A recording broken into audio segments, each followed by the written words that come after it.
Bonjour.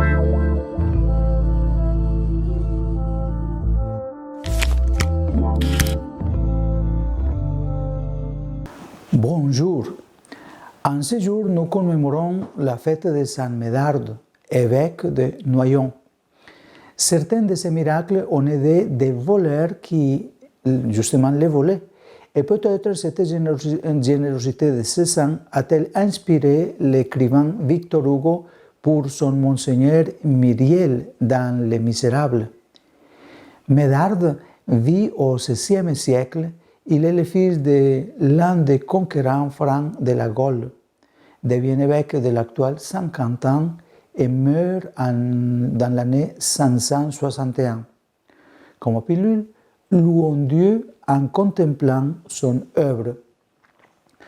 Quand nous prenons conscience du reflet de Dieu qui se trouve dans tout ce qui existe, le cœur expérimente le désir d'adorer le Seigneur pour toutes ses créatures, et avec elles, comme c'est exprimé dans le bel hymne de Saint François d'Assise. Loué sois-tu, mon Seigneur, avec toutes tes créatures, et spécialement Messire Frère Soleil, qui est le jour, et par lui tu nous illumines. Et il est beau et rayonnant avec grande splendeur, de toi très haut, il porte le signe. Loué sois-tu, mon Seigneur, pour ser lune et les étoiles dans le ciel, tu les as formées, claires, précieuses et belles.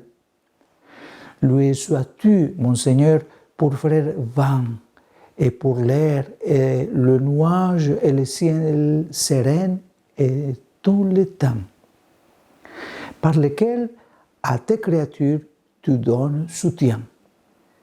Loué sois-tu, mon Seigneur, pour ser eau, qui est très utile et humble, et précieuse et chaste.